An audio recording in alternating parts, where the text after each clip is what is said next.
where you can stand up or walk. It's the only sport that you can do till you're older than me, even my mom's age. And we have the perfect place. There's so many people I remember out at the RV park because we used to have an RV out there because I lived in a hotel. I brought my children up in a hotel. And so to have more of a yard or whatever you want to call it, we had an RV and we paid year round and kept it out at the golf course year round. So we had a place to go, and I could still be here for the Gadsden, and if I was needed or whatever else. And people like me from a small state, North Dakota doesn't have as many people as the whole city of Tucson in the whole state of North Dakota. Those people would rather go to somewhere like this, like my mother and father-in-law did, somewhere like Douglas, than trying to navigate driving around Phoenix or Sarah Chandler or whatever else. What? They call time, but I'll let you finish. Don't you gotta tap me on the shoulder, call me out? Okay. Anyway, that's it. We have a perfectly good 18 holes of golf course right here. And I don't see why half of it should be closed. Another whole bunch of you guys, mayor and council, worked really hard to get that back 9. And now it's there and it's beautiful. And I heard rumors about number 8. That was what I always called our signature hole. It was our number 1 handicap hole, even though I don't golf, I know a lot about it. My son learned to golf here at Douglas High. He was on the golf team. I understand there's still a golf team. And I am ashamed that we have teams coming here from other places and that they are coming here and playing on that golf course. It is a shame. We have the oldest continuous golf tournament in the country. My son right now is the assistant coach at the university in Minot, North Dakota. He's also, since last summer, been asked to be the coach for the veteran amputees. My son was in Afghanistan. He was shot twice. So he's got a Purple Heart. And they asked him if he would be the coach for the golf amputees. They'll be in Phoenix next in another week or so. And the Minot State University golf team will be in Phoenix also within sometime in the next few weeks. They'll be up there and golfing. And so because of this golf course right here, my son has a job. He learned how to golf and he's a pretty good golfer now. And that's what he does. So thanks for listening. Adios. Thank you. We appreciate it. Besides plant, copper, and whatever citrus, we need to add key to it now because tourism now is cheap income for the state. Well, that was the climate, what got, that's what got. Tourism is the biggest. Thank you, Ms. Brackett. Thank you, Ms. Brackett. So we appreciate it. Next item, this is a addendum agenda item sent on 2/24/2025. It's a proclamation, and I'll read it. Whereas human trafficking is a global plague that impacts millions of people each year, including tens of thousands of Americans, and whereas the United States ranks as one of the worst countries globally for human trafficking, and whereas Arizona ranks in the top 15 states with the highest rates of human trafficking per capita, and whereas human trafficking impacts people across all demographics and ages, including teenagers and children, and whereas the battle against human trafficking includes supporting efforts in schools, churches, nonprofits, law enforcement, and businesses to prevent human trafficking, intervene, disrupt, and dismantle human trafficking syndicates, and provide resources to and support for victims of human trafficking. And whereas the city of Douglas joins schools, churches, nonprofit organizations, law enforcement, federal and state coalitions, and notinOurCity.org movement in our commitment to increase public awareness of the human trafficking epidemic that impacts our community, state, nation, and world. Now therefore be it resolved that I, Jose Grijalva, Mayor, and on behalf of the City Council of Douglas, do hereby proclaim March 2025 as Human Trafficking Month in Douglas, Arizona, and urge our residents, churches, schools to work together to eliminate the trafficking from our community and support the efforts of frontline organizations and law enforcement in their battle against human trafficking, and to take a stand and to say not in our city. Thank you. Mr. Mayor, before you move on, just for the record, Mayor Pro Tempore Acosta is here at 4:38 p.m. Thank you. Next item on the agenda, per addendum agenda sent on 2025. Discussion decision on approval of consent agenda items. A, request for qualifications for economic development consulting services bid award. May I have a motion to approve the consent agenda items? Yes, Mr. Baldenetti. I move that the mayor and council approve the approval of the resolution. Consent agenda. Do I have a second? Motion by Mr. Baldenegro, second by Mrs. Daniela Costa. Any discussion? No discussion. Roll call, please. Councilmember Rodriguez? Yes. Councilmember Montaño? Yes. Councilmember Shelton? Yeah, Councilmember Baldenegro? Yes. Councilmember Acosta? Yes. Mayor Pro Tempore Acosta? Yes. Mr. Mayor? Yes, motion passes. Item number 4, discussion decision on approvals. 4A, resolution number 25-1656, a resolution of the mayor and council of the city of Douglas, Cochise County, Arizona, authorizing the execution of scope of work as a change order to Stantec Consulting Services, Inc. for 100% detailed engineering, water, wastewater, and broadband design, ADEQ and ADOT permitting, bid and contractor selection support, and construction management SR 80 between Cochise College and North Copper Avenue, adding scope of work consisting of sanitary sewer design, agency permitting, bid and contractor selection support for West Douglas utility expansions south of Fuzzy Ranch Road and Kings Highway for the new commercial port of entry sewer connection located in Cochise County, Arizona. Mr. Pedrosa? Thank you. Good evening, Mayor, members of council. As council's aware, the city continues the water and sewer design for the West Infrastructure Expansion Project for the commercial port of entry out on James Ranch Road. As part of the sewer connection from the city limits to the commercial POE, Stantec engineers identified a gravity sewer alignment that would go from SR 80 south on Kings Highway and west on what is south of Fuzzy Ranch Road, which would eventually connect to James Ranch Road and feed or connect to the commercial port of entry. So in last year, August 2024, Mayor and Council approved the phase 1 design of the West Extension project, known as the SR 80 water and sewer and broadband conduit design that would basically design water, sewer, broadband along SR 80 from Copper Avenue to Cochise College. The project, as you know, the time is of the essence to deliver the utilities in time for the new commercial port of entry to be operational. This change order is recommended instead of doing a new contract. So basically attaching this as a change order to the SR 80 already existing contract. And those projects can actually be constructed at the same time, even though the design would be run at different times. We think that the construction period can be achieved along the same lines. The sewer alignment requires also acquisition of right-of-way. That is some along Kings Highway and some along the east-west alignment between Kings Highway, south of Fuzzy Ranch Road, all the way to James Ranch Road. Because we are using federal funds for the infrastructure, the city must follow the federal right-of-way acquisition process. And the process includes obtaining environmental clearances first and before any contact with any land owners there is made. So there's just a step steps that we need to follow according to the federal process. The city is currently seeking a proposal for the company to do this acquisition. This would be outside of it, but just to add more background to this particular line item or particular item.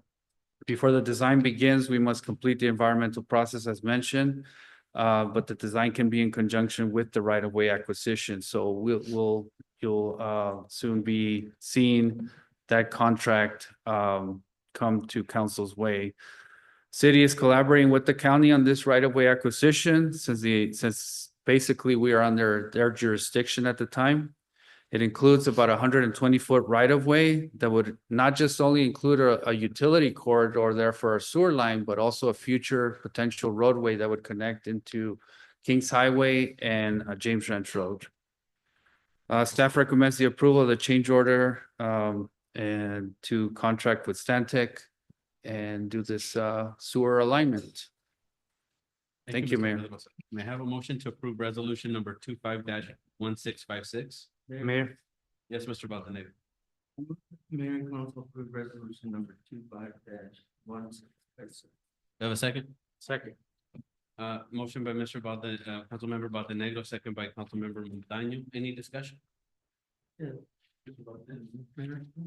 Please, how far are we? I know I've seen the utility companies all along the same day, but I don't see them as much as I did, let's say with the last 2 months. So has it been completed up to date the vote or where are we at? Mr. Mayor, Councilmember Valdenegro, currently we are in permitting phase with ADOT. We're acquiring the right-of-way permits to be on the north side of Highway 80.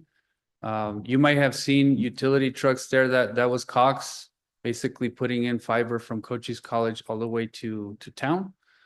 But we expect construction along that same corridor from Copper Avenue to Cochise College this fall. With the permitting process with ADOT, permitting process with ADQ, and the bidding process, it just takes that time. But this item before you would add an additional scope to the existing design that you're talking about, Mr. Valdenegro, the SR 80 design, and allow us to go actually south on Kings Highway to connect the sewer line eventually over to James Ranch Road. Any other discussion, questions, comments? Mayor. Mr. Montaño? Luis, you said that this route was chosen because of gravity, so that's higher than so if you go straight up north on James Ranch, you'd have to put up some type of pump or something okay. That's Mr. it. Montaño, Yeah, yes. Cause it's a lot longer, well, not longer, it's the same distance, but now you gotta do the east-west part of it again, pretty much, but if it makes sense, I get it now. Thank you. Very good point, Mr. Montaño, Mr. Mayor. Yes, exactly right. We're trying to avoid a lift station. A lift station would cost us about $3 million. And not only the $3 million capital cost, but ongoing maintenance costs to operate that lift station, replacement parts, all the different components that go. Gravity will just basically allow the waste to flow. So that's the reason. Other discussion? I have a Vice Mayor? As far as the contractor selection support, does that mean that once it's ready to be built, the contractor selection will then happen? And the second part of the question is, do we know or can we somehow find out how many jobs have been created or what kind of workforce the contractor might need? If that would be something that we within our community can find the workforce for. Yeah, Ms. Acosta, Mr. Mayor. Yeah, so the objective is to time this design so that we finalize this design and the SR 80 approximately at the same time, so that we bid both of these different projects at the same time and have one contractor basically take care of both. That's the plan.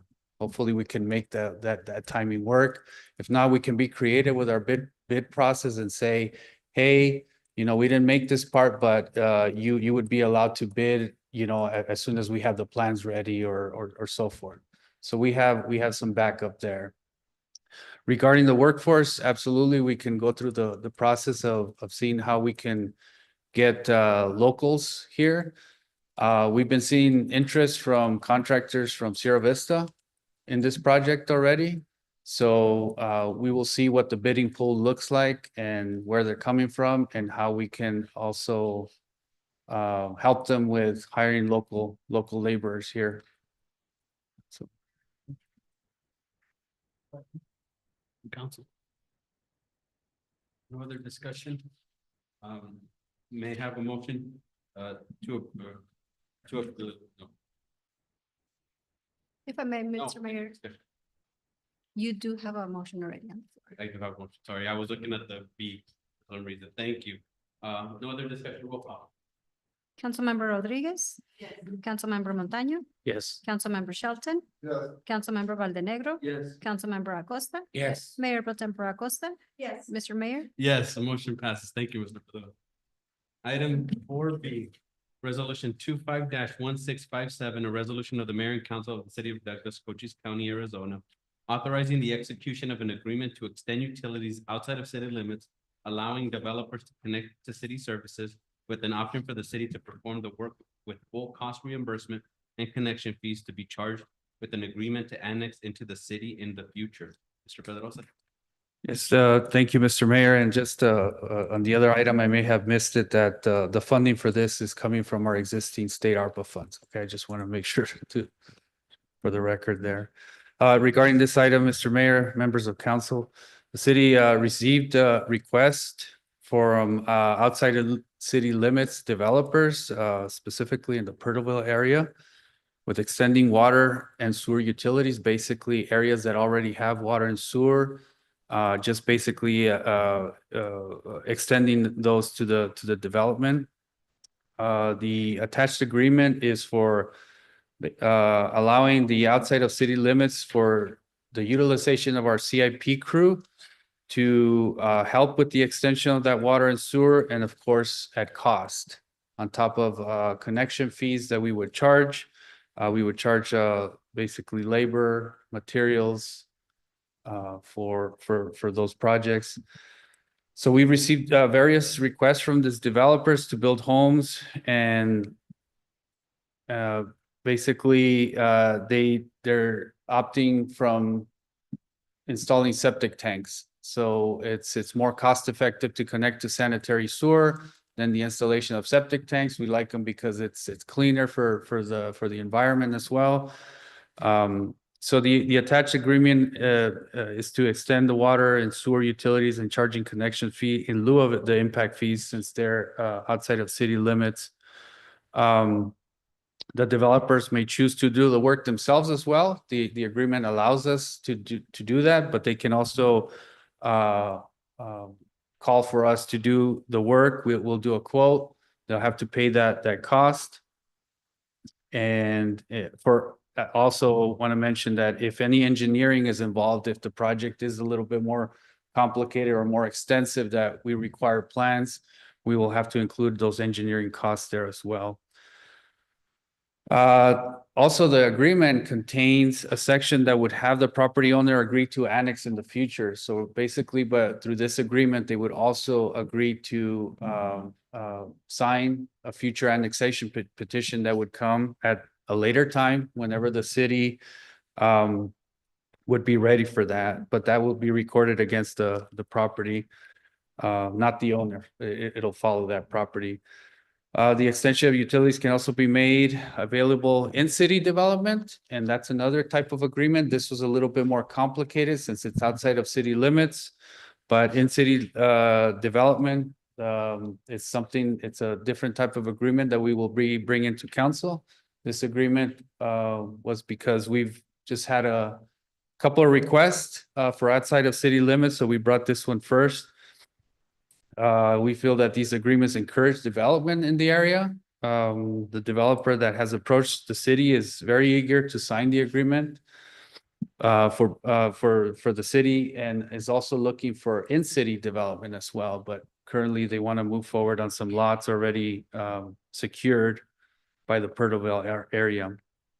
And they actually mentioned that they costed out the septic, and the price that we provided to them at cost was actually at a much lower price. So that's it, Mr. Mayor. Thank you, Mr. Pedrosa. May I have a motion to approve resolution number 25-1657? Yes, Mrs. Rodriguez.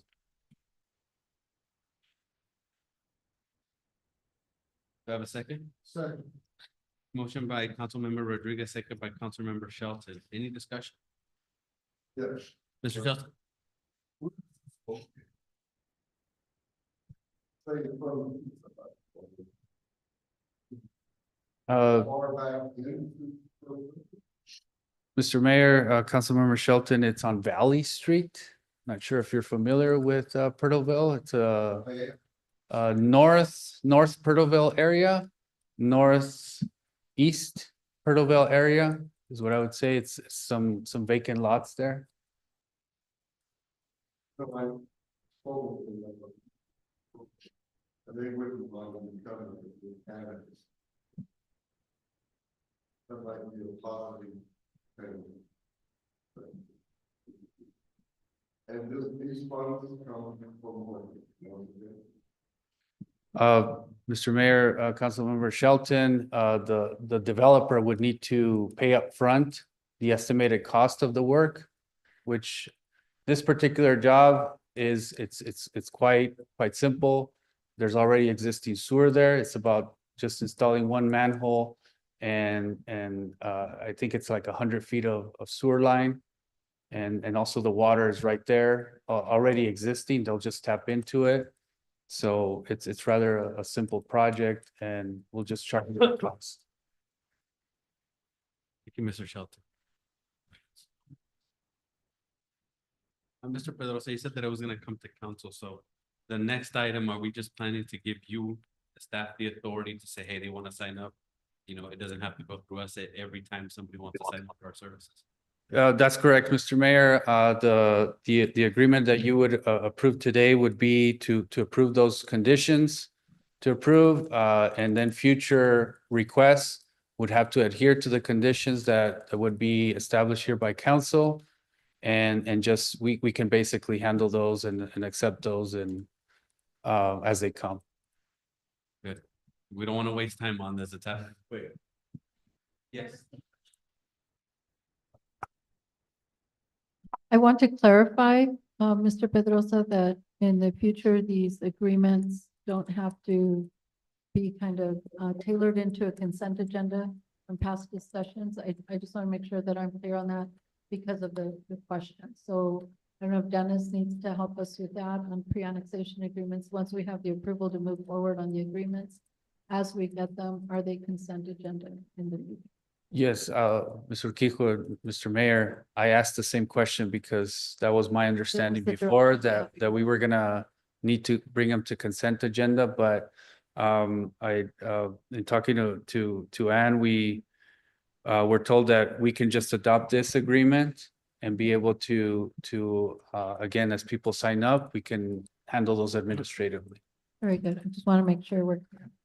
Thank you. No, Mr. Mayor, and I think the resolution gives the authority to the city manager and city clerk thereby authorized to sign the scope of work and any related document necessary to consummate the transaction for and on behalf of the city. So these are the policies if we're going to provide utility services outside the city. And then this will be the form agreement that we'll go forward with. Even better. Thank you. Thank you. Any other discussion? Roll call, please.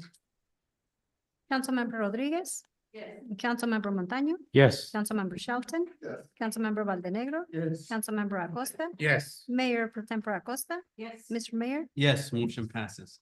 Item 4C, futures meeting, policy priorities, update and overview. Mr. Kiko. Mayor, members of the council, I am returning to you from our presentation at our futures meeting last month. We ran out of time and we kind of trimmed the schedule down and left out this presentation as part of our futures meeting. As just some background, our futures meeting was our first attempt with mayor and council to include our new members of council to do a briefing before we jump into fiscal year 26 budget cycle, and want to make sure that we provide time to cover the section that was missed from that retreat. We have in the past used our special meetings to do presentations, so I had mentioned at the futures meeting that we would catch you up during a special meeting, so here we are today. We wanted to primarily showcase policy priorities of mayor and council, but with a specific focus on the two-port solution. So I will focus heavily on that because we do have our newer council members and kind of give you the background that's needed, at least in these documents, and we can certainly answer questions if you haven't heard these details in the past. But then at the end, I will go over also Vision 2032, which are the policy priorities that we will follow now for the fourth year, and want to get direction on whether there's any thoughts, because we do have new council. And that was a suggestion at our last meeting that maybe we take time to reflect on that as well. So that's the purpose of today's presentation. And I'll start with, again, the conceptual design for the commercial port of entry. Phase one of this project has been focused to be commercial only, but there has been conversations with GSA that they're building the structure and the facility in a way that could have future expansion for privately owned vehicles and other type of activity in the future, depending on growth. But right now it is commercial only, and that's the plan for the two-port solution on both the remodeling of the existing port and the design concepts for the commercial port. The master plan does what I just stated, consider those non-commercial operations. A very important feature of the port project is that this has really been a partnership of so many as the project. It's GSA's project, but they are working very closely with ADOT and FMCSA to co-locate their inspection facilities. That's a huge efficiency that we're really supportive of, and are always partnering to make sure that that continues to move forward effectively and efficiently. As we meet every 3 weeks with all of our technical team, we get an update on that co-location. So what that means is that currently we have FMCSA do inspections at the federal level of commercial trucks crossing at the existing port of entry, Raul H. Castro port of entry, and then are required to do the ADOT inspections at the inspection station on 191 and Highway 80. There's a lot of seepage that they get, and the co-location is very important. We just don't have the space at the current port of entry to be able to do that. They used to partner in different ways. They may still be able to do that, but it's not intended for that. And many of the port projects in other border areas do have co-location efforts. So that part of the design is very key to this. And we're happy to see that it's moving forward with commitment from ADOT funding as well for their portion of those inspection facilities on site at the new port of entry. Also, we all know that that GSA did award their design build contract late last year, and we are scheduled to, we keep saying we because I think we've taken ownership as a stakeholder, but the groundbreaking for that is August of this year. The city was required to provide temporary water. The well has been complete for some time. We are still working on electrical panels for that, but the city was also required to carry electrical for the temporary project and then eventually transition to permanent electrical capacity as well. So all of that, electrical APS has brought forth all of their electric poles, and both the contractor for GSA and the city are working on the purchase of their panels for each of their projects. The city has ordered our panel for our needs to provide them temporary electrical for construction. And that lead time, I believe, is within 12 weeks. We're a little worried about the lead time there because we had a similar situation with a golf course panel that took well over a year to receive, and we were worried about the lead time there. We were guided by APS to pick from certain vendors and lists that they recommended based on the need that we had for the panels, and we were able to expedite or anticipate the expediting of that in a much shorter time frame. And the contractor through GSA is doing making a similar selection on the panels that they need through the guidance of APS and the vendor list that will require less of a lead time. This just goes back to show what a major step was taken last year by designating the design build. Just got a typo there. The design build and issuing the contract to Hansel Phelps. As you know, I've been bringing up in my presentations or my reports that we are working on a resource page to help the local community prepare for jobs coming open, whether you're looking for a job as an individual person, or if you have a business that you want to be able to be eligible to bid. So we have worked on our research page for several weeks, and it's now at the hands of the architects. I checked in again today to see if we have any feedback yet. We will be scheduling a follow-up meeting to try and get that launched here very soon. And I know we have Mayor Pro Tem working on partnerships with Cochise College and outreach to different stakeholders in the community to assist with gathering all of those needs for the workforce and make sure that we have all of those gaps at least addressed to prepare for later this fall.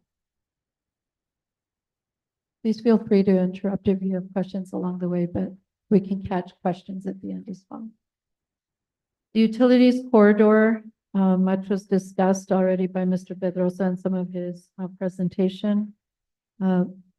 This has been a big deal for us. We've been working very hard for the last 3+ years on moving as part of our requirement for this project, utilities corridor, and carrying 45,000 linear feet of sewer pipe and 37,000 linear feet of water pipe to the west.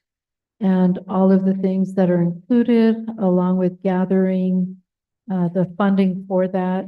We've been very successful and we're closing our gap. I'll be going over the parameters of the financial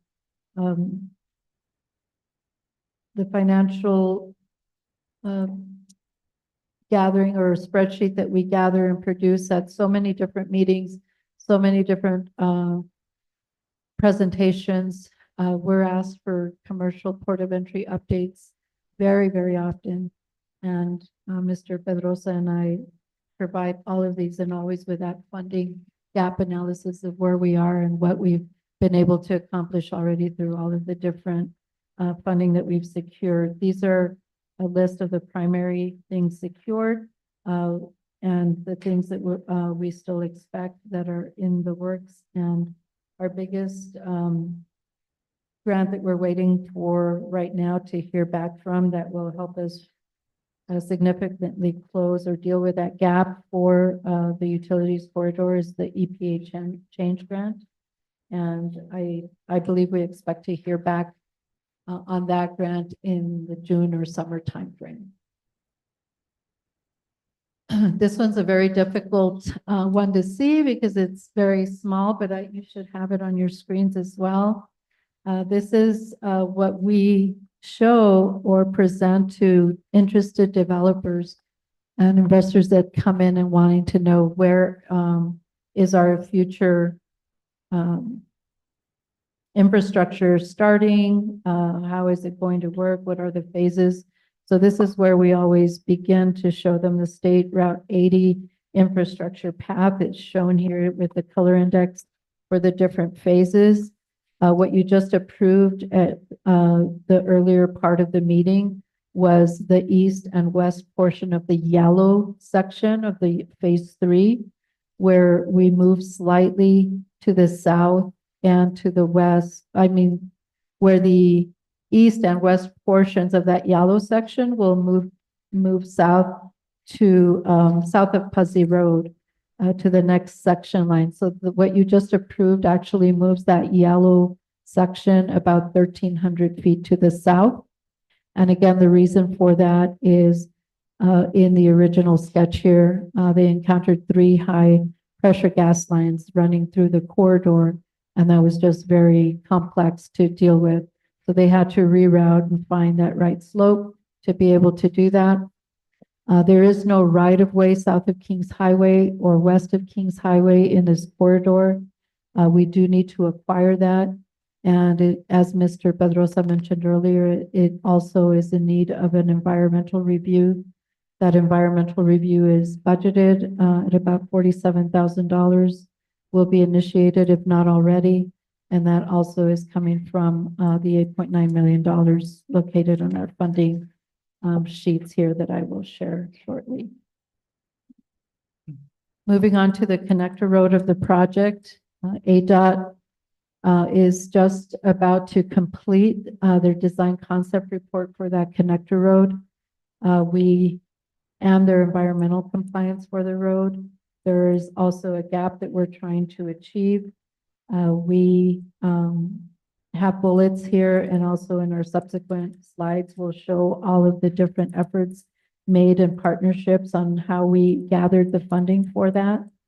And the 2 big items for the funding of this connector road are listed there as, I'm going to start with a US DOT discretionary infra grant application that we did last year, and we were so hopeful to get that 43 million back around the holiday time is when we were expecting to hear back. After the holidays is when we learned that it was not awarded, and that was something that was applied for by Cochise County. So keep in mind, all of these funding efforts are in partnership. Either ADOT, City of Douglas, or Cochise County are applying for all of these different funding types. We gathered again, went back to the drawing board to see how we would fund that gap. That was obviously a big impact for the plan. We still do have pending a congressionally directed spending request that's being supported by Senator Kelly, that it was initially in the 2.5 to 3 million amount when it started off as a request. Senator Kelly pushed it about 1.5 years ago, and that's how long some of these take to actually be awarded, maybe about 1 year ago, to $20 million. And it's still moving along that process with the change of an administration and change in appropriation seats. Some of that has been delayed. There is a continuing resolution still carrying fiscal year 25 of the federal government over another couple of months. They had one continuing resolution that was in effect carrying the federal fiscal year from last October to this March. The federal government is extending that another couple of months. So it won't be too long before we know if that's awarded, but that will get us very close to closing the gap. And one of the reasons is that we recently met with ADOT mayor and council members, Montaño and Rodriguez, Mr. Pedrosa and myself. We visit with, also accompanied by Cochise County staff, visit with ADOT recently, and they kind of gave us a sneak peek at the final figures for the connector road as part of their DCR process that is ending. And the cost was lower than what our original estimates had been. And so it helped with the loss of that not being successful in that bigger grant to now bring us back to, if we do get the 20, or if ADOT does receive, it's an ADOT request, right? The congressional directed spending request is an ADOT request. If ADOT is awarded that 20 million that's being supported by Senator Kelly, then the gap really ends up at just 3 million. And so we're back in, moving along to be able to get all of that done. I'll explain a little more on that as we see, and I know you can't see these, you can see them on your screen probably a lot better, but this just kind of shows the infrastructure investment and the way we track it. We track it by a description, type, cost, estimated start, completion, and what we have as solid funding or commitments, and then who the funding agency is and whether we have in fact secured funding or not. So this is where you do the math on the expected cost of the infrastructure, just in excess of 42 million. And that includes water, wastewater, and broadband conduit to what we've already secured, which is 19.4 million, and leaving a gap of about 22 million. And our change grant is what we're waiting for to close that gap. We have some other things underway, but that's the primary one.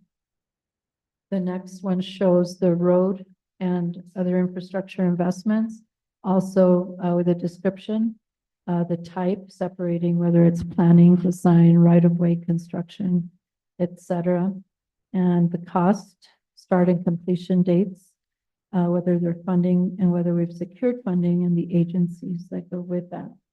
And again, using the revised information as received by Stantec at our recent meeting for the connector road, it starts to show a different picture. And so really relying on that congressional directed spending, this is where we continue to solicit our congressional offices for support as that continues to move forward. We do have a very important meeting scheduled in Washington to help with this one primarily, but also upcoming requests. And this is where we've been successful in being able to move many of these requests forward. So if we do get the one that's being supported by Senator Kelly, our gap for the connector road, at least with the most recent forecasts on cost, will only be at about 3 million. Huge success if that's the case. Mr. Kiefer, we just mentioned, I think, Senator Kelly's staff was telling us that they're putting all their other projects to the side just specifically for this. So this is the real intention for our representation. Very true. And even more important on all of the letters and calls that we need right now and the visits, especially for that one. And again, that's not the City of Douglas's request, but we're acting as a team here and we support ADOT's request, and we are at the table with them as partners. Thank you, Mayor. The presentation always includes a section on the Mexico side. Things have been a little slow also because of presidential elections and changes in administration. But this gives you a good historical update on the Mexico side, at least from the Agua Mexican landowner did complete a donation of land in January of 23. And that's covered by INDAVIN. That is who the donation was made to. And basically that's an agency that manages and appraises federal and state-owned property assets. Mexico has also sent a diplomatic note to the U.S. confirming the land donation. We do expect an updated diplomatic note just because since January of 23 to now, we have new administration. So we continue to work on picking that up and having that continuity of conversations. We are waiting for some pending meetings in Mexico City that the Department of State organizes at least a few times a year on all of the southern border ports of entry. And they route their meetings at different ports. And the next one since last September that continues to be postponed is in Mexico City. So that is a very big deal. SIDUR also is the equivalent of ADOT for the state of Sonora. In their initial design concept included a rail spur to service their new port on their side because they still have a railroad infrastructure in Mexico. So it'll help their trade up to the port of entry. And that's one of their big interests. And they continue to work with federal authorities on their master plan. So we do have much to continue in terms of our conversations. We are working with ADOT and with the Department of State to stay relevant in that conversation constantly. As far as the two-port solution, the other portion of the project is the Raul H. Castro remodeling. They have an environmental impact statement completed since last May, but then had to redo some of the drainage for alternatives that were necessary as part of their design continuation. So they are currently under what's called a supplemental environmental impact statement process, which because also of federal changeovers and administration on the US side is on hold, we understand, for about 12 weeks. So that's a small delay, but everything indicates that it will catch up with timelines soon thereafter. They did go through what's called a Section 106 process to consider any impact to the historical designated Raul H. Castro building. The original Custom House was on the historical register, and they've gone through all of their public hearings and all of their meetings for that. And it seems, at least from last record, that all of that's moving forward to be included or demolished actually, and to be included in new designs with some other historical captures along the way, but not necessarily maintaining or keeping the original Custom House. And we have continue to meet regularly with the Stantec portion or division that's responsible for the new drainage alternatives. They meet with City of Douglas staff, especially in our sewer and water departments, with Cochise County and with Border Patrol. Border Patrol is a big part and stakeholder of that realignment because of the areas that cross into international road where they use to police the border. And that's very important for them to know where is the stormwater going to impact? Is it still going to continue to go through what we refer to as the jungle? With some of these revisions, it actually reduces about 40% of our water flow coming from east to west, and we'll have a new route which will minimize a lot of what's currently going through what's referred to as the jungle. So we continue to meet with them with some of those realignment also of utility lines and new manholes that will be necessary for development and how it impacts and align to our wastewater plant out west as well. There's new bridges and new culverts that are being discussed, and that all impacts Border Patrol. It impacts our wastewater sewer lines as well. So we're in there periodically to make sure that all of our interests are being heard and protected so that we don't have flooding into our wastewater plant, and so that Border Patrol doesn't have issues that they have to, that it suppresses them or hinders them in their efforts along the border.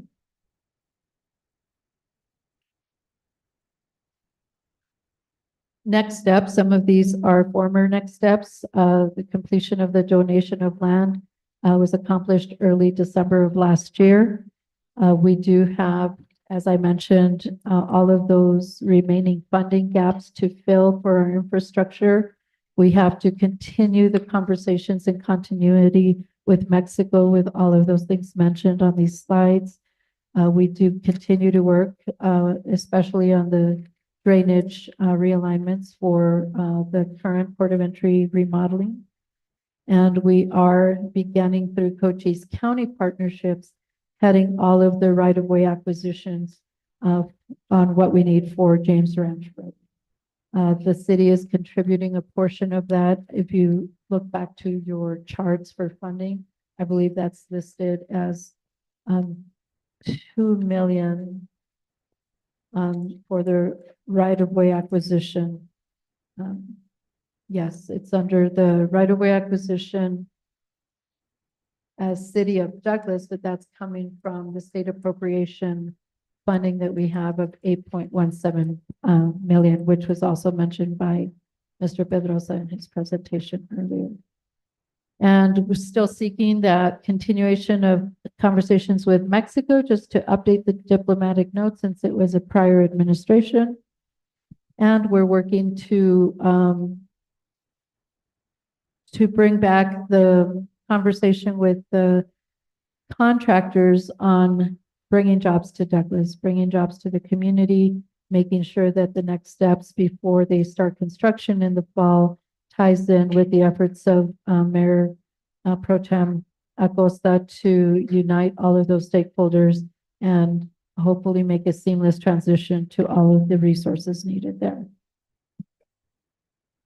We're trying to align, as Mr. Pedrosa mentioned in his presentation, the construction of the utility corridor with everything else that needs to fall into place with the overall project. So although that's really focusing on the infrastructure portion of the policy priorities of Douglas Vision 2032, I thought it would be a good idea. This was already part of the futures meeting presentation on the priorities.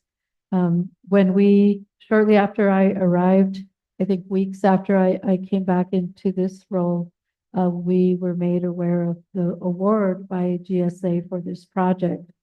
And we gathered quickly in a retreat setting and laid out, here are all the things that could be impacted by this big project. What are the policy priorities of mayor and council? And they had some prep time before the retreat to go over a series of different policy priorities. There was a slew of them, and I can bring some of that back if anyone wants to go into the specifics. But these were the 6 that during a retreat that year in 2022 were pushed forward. And that's what has guided my work outside of the operational running of a city on a day-to-day basis, and has set really the guidance for what we do to prepare for the future. We are also focused largely on downtown revitalization. We have a $2.9 million award that we're currently actively pursuing design concepts. We're almost at 90% for that 3-block section of G Avenue. And we're working on the environmental portion. All of these federal funded projects require an environmental review. Sometimes there are some things known as categorical exclusions to allow us to kind of speed through the process, but we're not always lucky to have that. And sometimes we have to go through an extensive environmental review. So this review is underway. We issued that award recently, and we expect a 90-day turnaround for that project. And around that time, we should be ready to come back with the bidding requirements, the 100% design, and be able to get that contractor also under construction for that along about the fall also of 25, which is another thing I mentioned recently in my report at the last regular meeting.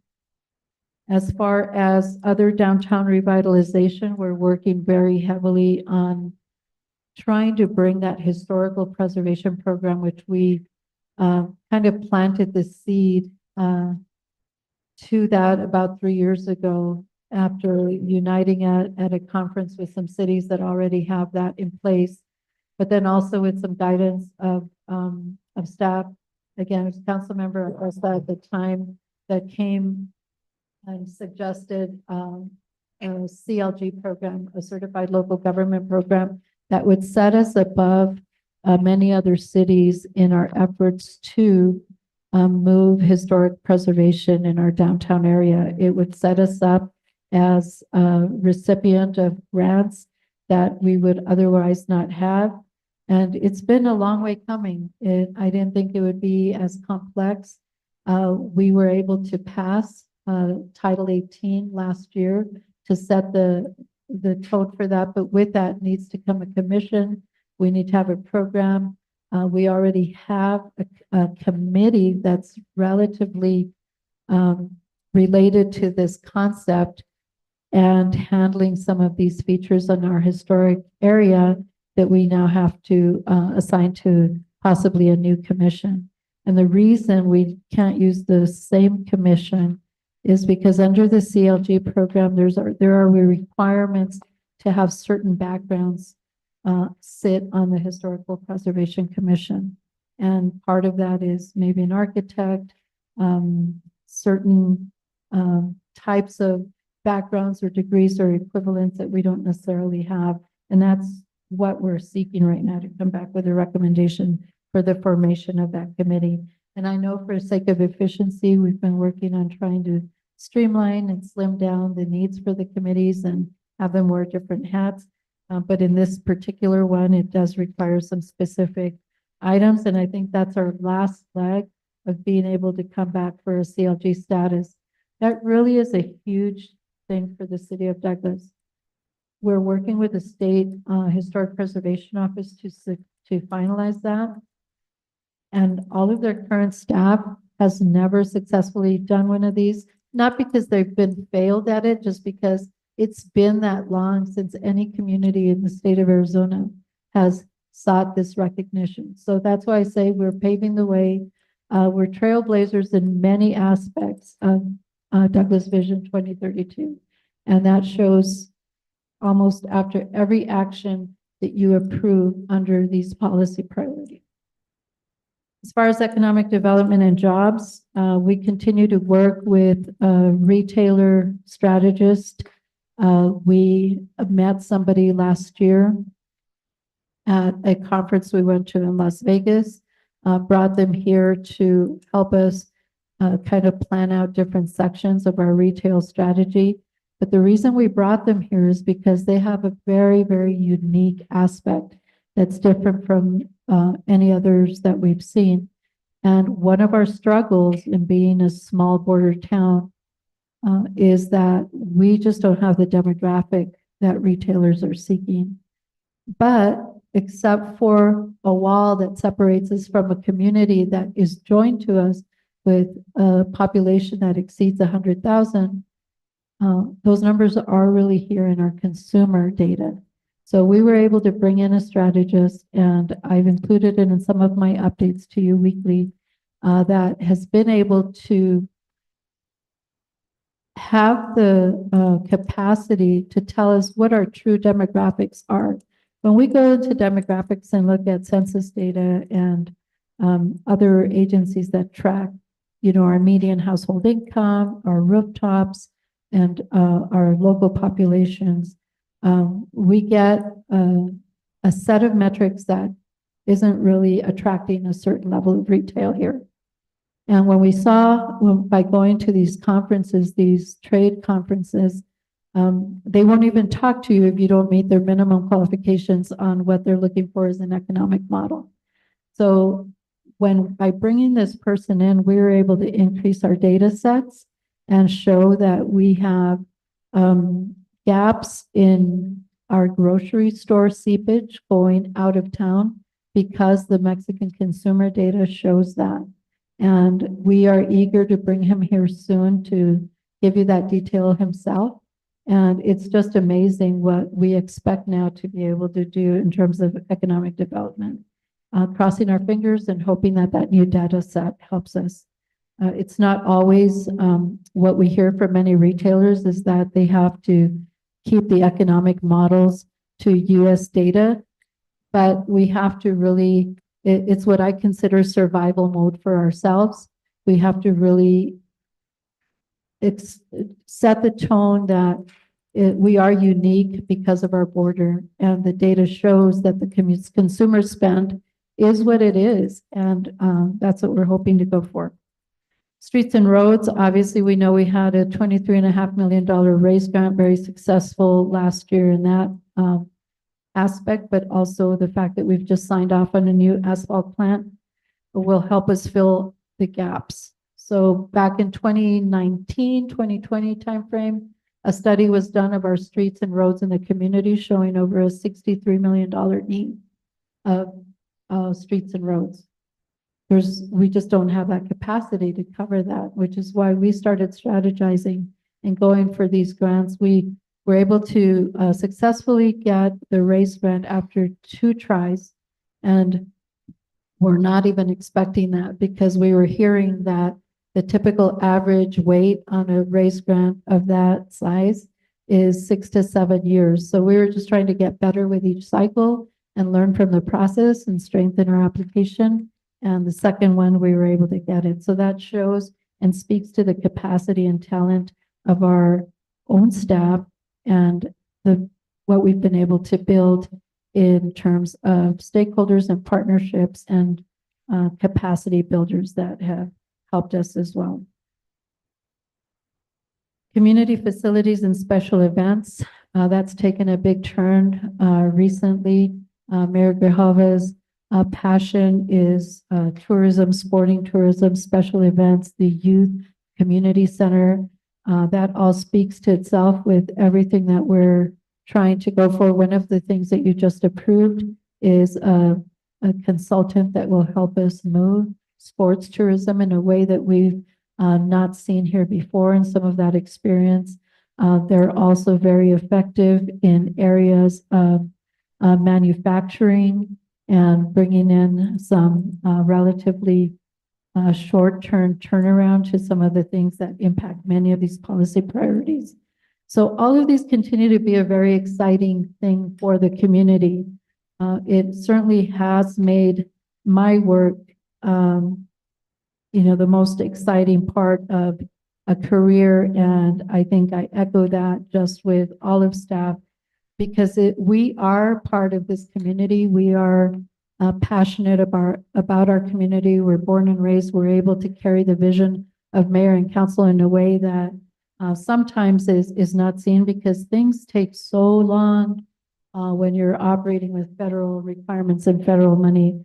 But we certainly see the light at the end of the tunnel, and I think 2025 is going to be pivotal for that and start to see some of those efforts. With that will come many new priorities. With that will come many new things that we need. We need to keep this evolving. I just need to know if this continues to be the focus. And when we did Vision 2032, it was set out for 10 years. If we need to change any focus, I'm seeking direction. We need to make sure that we continue to move in the direction that we can proudly say is mayor and council vision for the future of Douglas. And with that, I open it up for questions.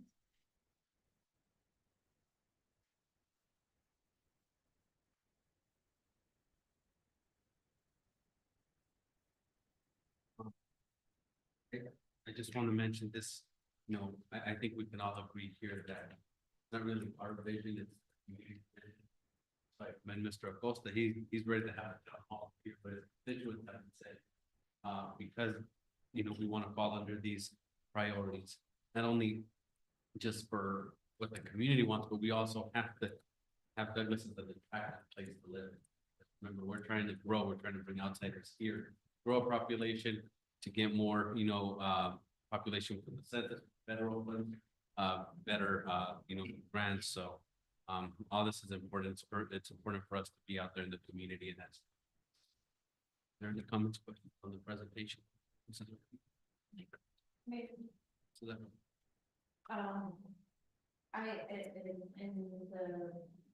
Just over 4 years that I've been here, I know when we first came in, last year, when we talked about those visions and communication. I don't think a whole lot has changed as far as, what we talked about back then. We've seen too many, significant changes within our economy.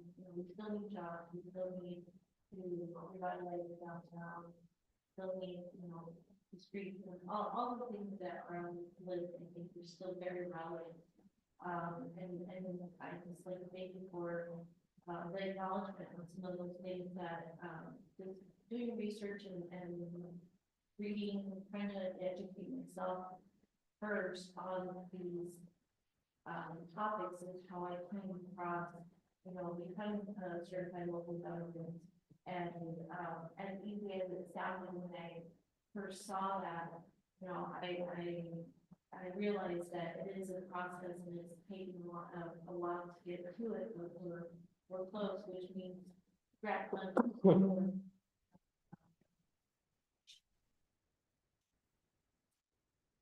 So I want to encourage everyone, their council and also our public to do the same, look at these policy priorities, and begin to try to educate yourselves as far as, what programs have worked in other communities, what can we, replicate, not have to come up with,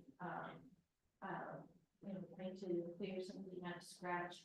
And that's basically what it does. So I just thank you for, listening to us and, taking the little bit of information that I found and really running with it, because it's honestly not an easy task, to get this. Thank you, and thank you as well. Any other discussion? Just a quick comment. Mr. Kehoe, thank you for everything that you do for the city.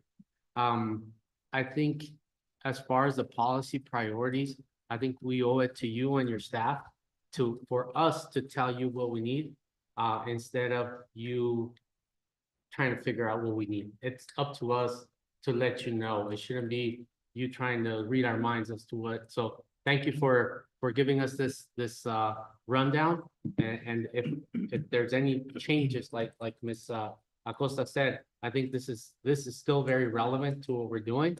So if we have us as a council, other opinions or changes, I think it should be us that bring it up to you. Thank you.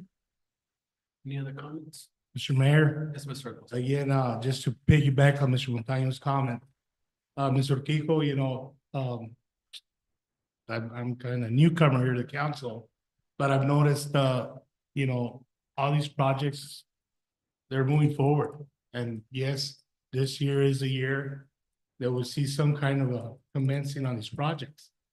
I think it's important that we educate the public, because of most of these grants that we are receiving, it is a process. It's not like if they give us some money, here you go. There's phases that have to go in there. So I think it's our responsibility to our constituents that we support our city manager and our employees and our staff. They're doing an awesome job. But our job is to educate our constituents and let them know. For example, downtown revitalization, I see comments on social media.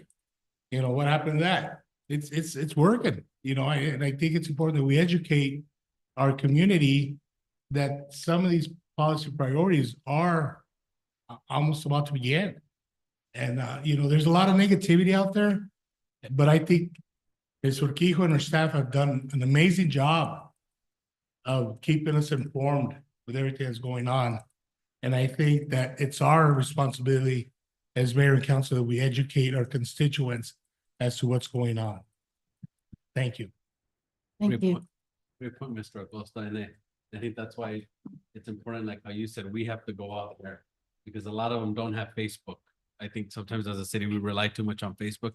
We have to go out there, meet the public, answer questions, so that's a great point. Any other comments? Mr. Shelton, and then Mrs. Rodriguez. Like, I told you on it, I'm that everything's going to hit at once. And I think that's what's going to happen. And we as a council, we have to be united, and we have to help you and the staff out as much as possible. And so, not only like what Richard said, but we need it. We need to be, and, as a group, and make, making a decision. Get this underway, because, as I said, we're right on the verge of doing a lot of great things, and I keep telling my constituents this, and, they believe it. But then, 6 months later, they'll ask, well, what about this? What about that? So we need to be positive in all aspects of what we're doing. So, thank you. Thank you. And that's a good point by you because, when we announce it in a meeting, they think next day it's gonna come.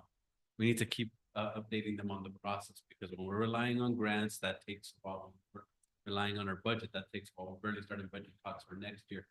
So it's very important to keep them updated. Yes, Mayor, so just to piggyback on what everyone said, first of all, some of the people and the staff, we really do appreciate, thank you for the very thorough presentation. And, also being new, I've slowly been learning all of this and it really is exciting. And it's now becoming a reality. And just like everyone said, I don't think our constituents or our community know that this is happening. Like I said, not everybody has Facebook, not everybody's following. And they're probably not gonna know it until they actually see it. So it's our job as a council to go out and share this vision. Because it's not a vision just for people on the street, it's a vision for our. So I really need to showcase that more, share it, and say that, okay, yes, unfortunately, things take time, to follow through and to get things done. But there is a light at the end of the tunnel, and I think that we're gonna see it very soon. So just a quick note, I know, we need to remain positive, and I know, just to bring it to life, we're aware that the city is focusing on them and put the negative aspect in our community. Here we are promoting jobs, we're trying to find more jobs for our community, and then we have and so there's only so much we can do as a city to bring businesses, to bring more jobs, but maybe we need to start providing more workshops on customer service, how to manage businesses, so that in the future we don't have businesses. I think that has a lot to do with it. If people are gonna go and shop where you feel welcome and where you feel that, you feel down. And unfortunately, in our community, we have that negative impression. That goes for any business that the consumer service. And most people go on to shop. So we need to bring positivity to that and help these businesses as much as we can, so that we bring more people and have more people that want to shop. Thank you. Anyone else? No other discussion. We'll move to item number 5. Discussion decision to call for and to conduct an executive session under the authority of ARS 38-431.03, A3, 4, and 7 to consider its positions, to instruct its representatives and obtain legal advice regarding the following items. Item A, update on property sale of vacant land around the Douglas Municipal Airport. Item B, options or solutions regarding alley abandonment between 23rd and 24th Street from Tompkins Avenue to Division Avenue. Item C, update on purchase, sale, or lease of real property known as the Rivera Building located at 357 East 10th Street. Item D, update on purchase, sale, or lease of real property known as the call center located at 1701 East 10th Street. Item E, consideration of a property exchange with the Douglas Unified School District consisting of city-owned property located on parcel number 410-14-001K2. And item F, consideration of purchase, sale, or lease of real property of a city-owned parcel section located on the northeast corner of 14th Street and Pan American Avenue. May I have a motion to enter into executive session. Vice Mayor Acosta.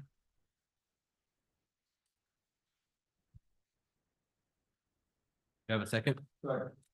Motion by Vice Mayor Dania Acosta, second by Councilmember Ray Shelton. Any discussion? No discussion. Roll call, please. Councilmember Rodriguez, Yes. Councilmember Montaño, Yes. Councilmember Shelton, Yes. Councilmember Valderegro, Yes. Councilmember Acosta. Yes. Mayor Pro Tempore Acosta. Yes. Mr. Mayor. Yes, motion passes. We enter into executive session at 5:48 PM.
Mrs. Acosta, I make a motion to adjourn executive session. do I have a second? Second. Motion by Vice Mayor Dania Costa, second by Councilmember Ray Shelton. Roll call, please. Councilmember Rodriguez. Councilmember Montaño, Present. Councilmember Shelton. Yes, yes, sorry about that. That should have been a yes. Councilmember Shelton, President. Councilmember. Councilmember Valdenegro, Yes. Councilmember Acosta, Yes. Mayor Pro Tem Acosta, Yes. Mr. Mayor. Yes, motion passes. We adjourn the executive session at 7:50 PM. Item number 6, update on executive session items. Dennis? Okay, Mr. Mayor, members of council, I will work through them in the same order. So 6A is the property sale of vacant land around the Douglas Municipal Airport.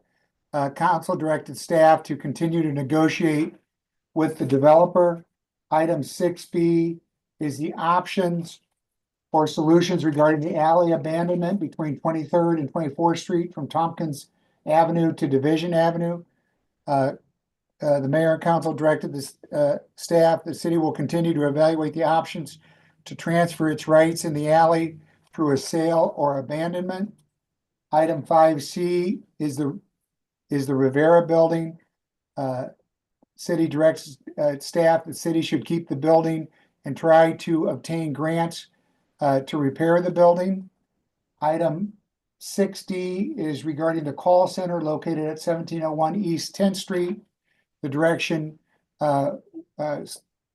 council and the mayor gave us was for staff to continue researching options for the call center and to continue to keep the IFB open at this time. 5E is the property exchange with Douglas Unified School District. The direction council and the mayor gave was to continue to negotiate a land swap with the Douglas Unified School District.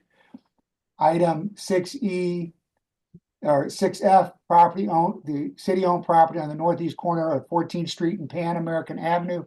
The direction received from mayor and council was for city staff to open an IFB for the property.